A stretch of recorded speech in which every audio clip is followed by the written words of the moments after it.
Fifth game all right, but South Africa finally have a win under their belt. They were 9th on the points table before this, have now moved to the 7th position, that after registering a 9-wicket win over Afghanistan. Afghanistan batting first, 125 all out, and then South Africa chased that target. It was of course changed by the Duckworth-Lewis method, and 131 for 1 is what they got in 28.4 overs. Quinton de Kock with 68 for the team, and Hashim Amla 41 not out. As far as the bowling is concerned, it was Imran Tahir 4 for 29, and then Chris Morris also chipping in with 3 wickets, 3 for 30 in his figures. The man of the match, of course, the leg spinner in Imran Tahir. You're watching ESPN Cricinfo Matchday UK 2019. I'm Nikhil Naz. With me, Michael Hasi, Ajit Agarkar in the studio. But we'll go across right now to Albie Mokel, who joins us live from South Africa. Albie, has the team ticked all the boxes for you? I think so. Let's start with, the guys will be happy to get this win under the belt. Will take a lot of pressure off them. There's a lot of positive to take out of this game, especially in the bowling and the fielding. The wicket did assist or suit our bowlers, and the guys landed the balls in the right areas. They asked a lot of questions. Imran Tahir took a few wickets. So there's a lot of positives out of that. With the batting, we asked for a clinical performance, to win without too much damage. We got it with 1 wicket down. If you want to be critical there, which I'm not going to be, but if you want to be critical, you can say it lacked a little bit of intent. But the wicket was nipping around. I thought the Afghanistan bowlers, especially in that first power play, the 10 overs, they hit some nice areas. The ball was, seaming around, so it wasn't easy to bat. So all in all, a very positive day to South Africa, and I'm sure, with the positives and the momentum they can take out of this game, they can really give a good whack now in the last part of the World Cup. All right, Albie says, if you want to be critical, you could look at South Africa's batting. I'll try and be a bit critical. Ajit, I'll take that question to you. What do you make of Hashim Amla's approach? I'm just saying, I understand that he's out of form, wants to spend some time on the wicket, but would this do any sort of good to his confidence? I don't know. I think a batsman might be able to answer whether it will do to his confidence. Maybe South Africa would have liked to score it a little bit quicker. You've got to give a little bit of credit to Afghanistan bowlers as well. That's the thing. If they bat well, they can put a little bit of pressure. Okay, there was help. The ball did move around a little bit, but they still have the bowlers who can put pressure, especially sort of curb the scoring, if not take a lot of wickets. They can make scoring harder, which they did for South Africa. Amla, it just looks so short on confidence, even for a great player like him. Might do him a little bit of good, having spent time in the middle. Whether he gets his fluency back, we'll have to wait and see. There wasn't straightforward conditions where you could just go and tee off. He's done his bit. I think de Kock was the one who was the aggressor most time. I'm sure South Africa would have liked to finish it a bit earlier, but a little bit of credit there to the Afghanistan bowlers. Right, I'm taking a look at it from a different perspective. Now let's take a look at it from Hashim Amla's perspective. I know it was a bit slow, may just come in for some sort of criticism, but catch-22 situation for him. If he gets out early and then it doesn't do any good to his confidence, yes. So you rather spend some time there than try and be quick and dominate the bowlers? Yeah, I think importantly for him, having an hour and a half, even 2 hours at the crease is better than having 100 net sessions. Time in the middle is just invaluable. So I think that will do him the world of good. Yes, it wasn't his most fluent innings, but having said that, the ball was just moving around nicely for the Afghan bowlers. I think you get Hashim Amla on a better pitch against some faster bowlers where it's not doing as much. I think he would be a lot more fluent and be able to time the ball because he likes the ball coming onto the bat. So I just think that having that time in the middle will be invaluable for him. I think South Africa, there was a lot of smiles on that dressing room, up on the balcony there. They'll be a lot very relieved, I think, to get the win under the belt. Finally, they can take a deep breath and say, right, we're on the board now, let's look forward, let's take the positives from this match and really give it a good crack for the rest of the tournament. Sure. Whilst he scored the 41, it's a good thing for South Africa. They'd be desperately hoping that he finds some good form in the next game. They don't have too many games left to see whether he can find form now. So they are in a tricky situation. But you can see, even for a really top player, he looks out of form at this point. Whether you sort of persist with him for another game or try Markram at that stage or at that spot, not quite sure because of what Amla's achieved all this while. So it's a tough spot to be in because they can't have another bad game. Okay, I'm just going to take that question. If you're looking to give some sort of confidence to the batsmen, I know there were not too many runs when Quinton de Kock got out, but maybe send Markram as well. We saw Peklukayo come out to bat. Albi, what do you make of that? Maybe send Markram, also give him some time in the middle? Yeah, I was quite surprised, but maybe that was a predetermined plan that they're going to send if you want to call it a pinch hitter in at number 3, and they stuck to that. I was quite surprised. I thought, there was a nice sort of gap or a period for someone like even a Miller to come in and find some form. I think Peklukayo in the tournament showed that he's batting pretty well, so I thought that was an opportunity missed for someone else to come and have a small knock. Yeah, but like I said, maybe that was a predetermined plan for Peklukayo to be the pinch hitter. Oh, it'll be interesting to see whether Markram then bats at number 3 going forward. You now push Hashim Amla, but that's a subject that we'll talk some other day. I'm going to stick now with the Afghanistan bowling. I mean, yes, it wasn't a big enough total, but they had to give it all. Just looking at them bringing Rashid Khan in the 8th over, they were keen to give it a best shot, just that Rashid wasn't as effective today. Yeah, well, there's always going to be pressure on Rashid Khan.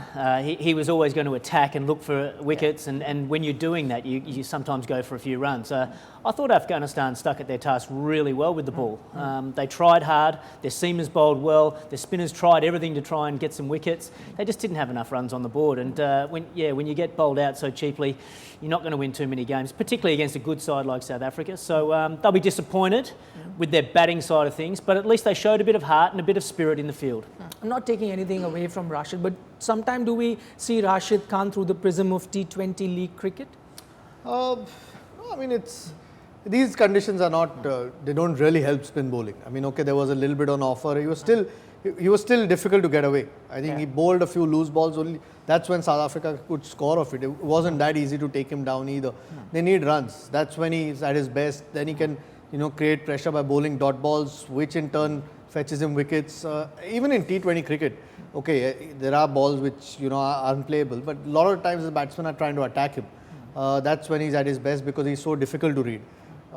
They don't have enough runs, and that's why the batsmen can then take their time, play themselves in the opposition, which then makes him a little bit less effective to take wickets. That's right. They didn't have to take any risks against him whatsoever. Yeah, they just had to just knock him around and just pick up whatever they like. Where he can be very effective, Rashid Khan, is when they do take a wicket, and there's a bit of scoreboard pressure on a new batsman comes to the crease, he can be extremely tough to face.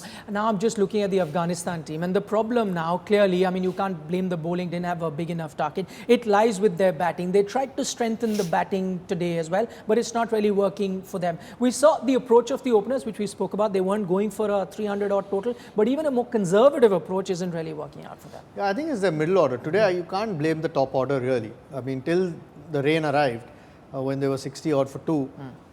They look good. I think, South Africa were obviously desperate to get some wickets at that stage.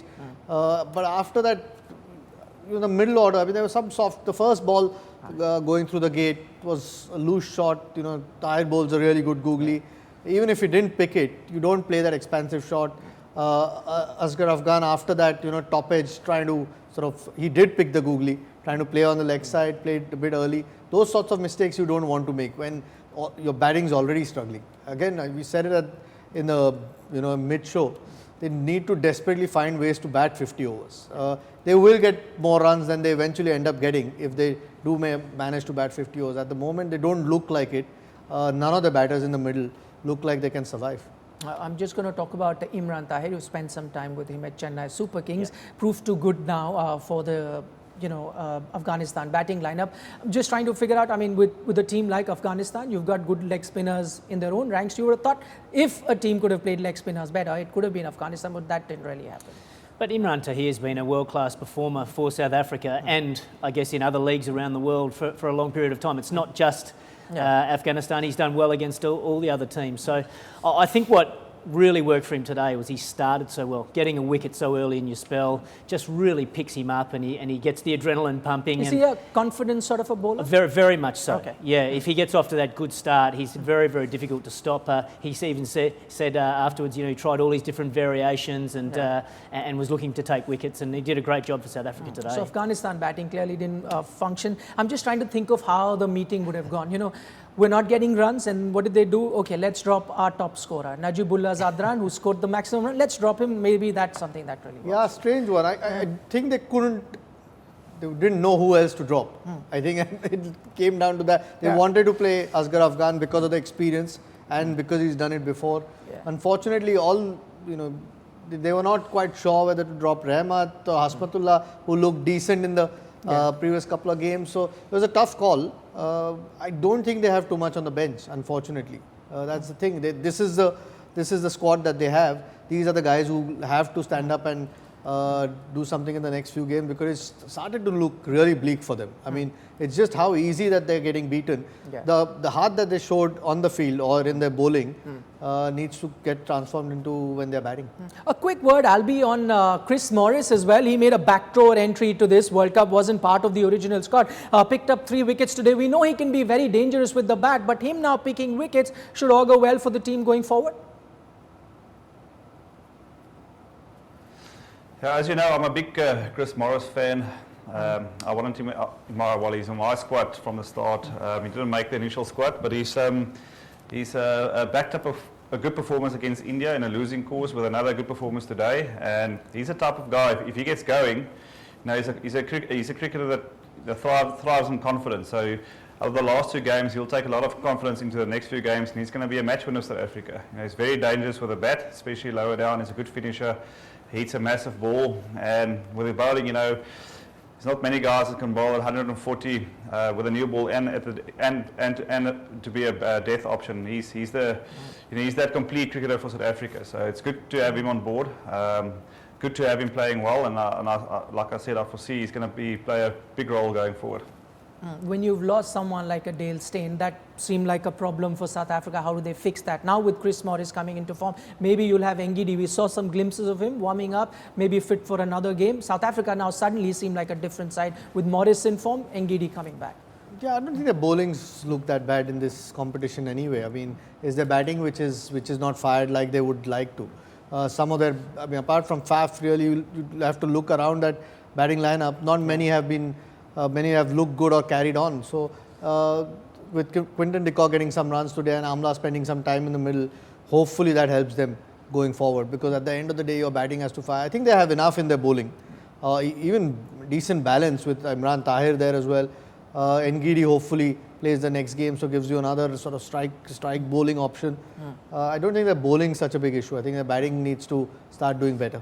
Let's take a look at the points table. As I mentioned, 9th spot is where South Africa were, but this win now, their first win in this tournament, has pushed them to the 7th position now, ahead of Bangladesh and Pakistan. But of course, you got to take a note of South Africa having played one more game than those teams that we're talking about in Bangladesh, Pakistan and Afghanistan that are behind them. The run rate are not that bad, considering that they lost 3 games, the first 3 games that they played. Of course, 1 game was a washout. Afghanistan have now been pushed to the last spot on the points table. Okay, I'm just taking a look at Afghanistan, and I'll come to you, Michael. We were looking at Afghanistan from the 2015 World Cup onwards, now moving into this particular tournament, and everyone expected a little bit more of what we've seen. Have you generally been disappointed with how they've really performed? Short answer is yes. Coming into the tournament, I'd said to quite a few people back home in Australia, said keep an eye on Afghanistan. They're going to stun a couple of teams if they can get enough runs. Unfortunately, they haven't been able to get enough runs. It's been probably a big wake-up call for them. They got a taste of it, of international cricket, and have probably improved nicely. But as Ajit sort of said, they've probably just gone backwards a little bit. So they need to take some big lessons from this tournament and identify the areas that probably haven't exactly worked for them, and then put a few processes in place to make sure that they can rectify these and start moving forward after this tournament finishes. They seem a bit muddled in a lot of ways, some with selection, with some of the external distractions that have been going on with the Shazad situation, the captaincy changeover. All good lessons they need to learn, and then hopefully they'll come out of this a better team. Actually, if you could expand on that, why do you think they've gone a step back? Because you expected them to do so much better, or they would have been disappointed with themselves having really not matched up to those expectations? I'm not sure. I mean, the batting's clearly the bigger problem. I don't think the bowling is as bad. The conditions are so alien to them. It's not that easy to just adjust. I think the newer players probably haven't taken or developed as quickly as they would have liked, or taken some of the responsibility. and it's not trying to blame them. It's a lot harder for them than maybe some of the other teams that are in this competition. But you still want to see a bit more fight from their batting. I think that's been missing, and that's been one of the features of their cricket since they've come back. You know, they've fought hard every time they've played. It's not mattered which team they're playing against. There's a certain way that they've played and showed. You could see it in the field. I mean, even with the 127 to defend, they were trying to make it as hard as they could for the South Africans. Agreed, there was a bit of help, with the ball.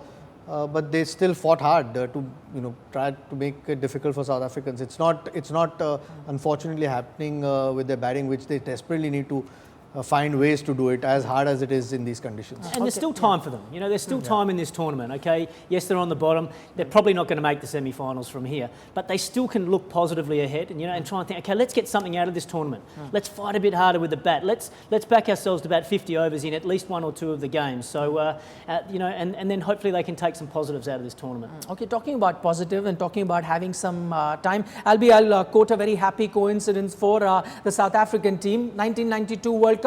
After 5 games, Pakistan were exactly in the same position with 3 points. We all know how that tournament panned out for them. How do people in South Africa are reacting at the moment? Do they still believe in the team, that this team can really make that cut even now? Yeah, I read about that Pakistani stat a bit earlier.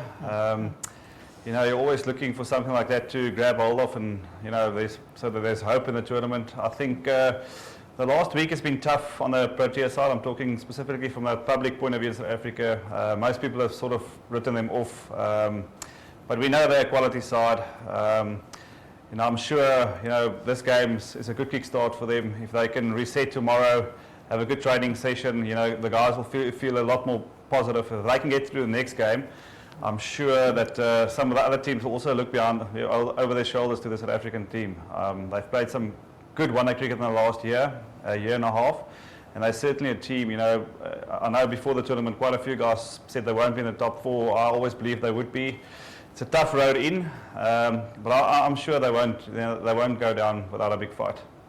All right, Albi, thanks so much for joining us. We'll let you go, and it's a great day for South African cricket, finally registering their first win in this tournament. What happens from here, we really don't know. And finally, before we wrap up, it's game number 21 that we're talking about, but we'll talk about just another cricket game that happens. I knew this was going to come up. If you haven't already spoken about India and Pakistan, my producer insists that we talk, get a word out. We can go for another hour if you like. We could. I think you've already gone on for an hour talking about it, building up for the game that's coming up tomorrow. Okay, let's get from the neutral. Looking forward to it. And who is it that you're really picking for this encounter? I think it's going to be a fantastic game. I think India have been slightly weakened with the injury to Shikhar Dhawan, but I still think they're going to go in as favourites, and they've got so much quality in that list. Pakistan are starting to build something though. They're starting to build a little bit of momentum. I was pretty impressed with their game against Australia. So I think it's going to be a classic, but I'm just giving India the favouritism tag. Okay, I won't bore you. You've got 20 seconds only. No, I mean, a little bit unsettled because of Shikhar's injury. Two spots to fill. You look at the overall balance. I think India is more balanced, but they'll have to play at their best to beat Pakistan tomorrow. All right, up until now, the number of encounters that India and Pakistan have had at the World Cup, Pakistan have never beaten India. In this encounter too, you will see India going in as the favourite. But as you heard from both the experts, on one single day, anything could really happen. The conditions will also be very, very important. Let's now take you to the presentation. This is Michael Atherton with both the captains.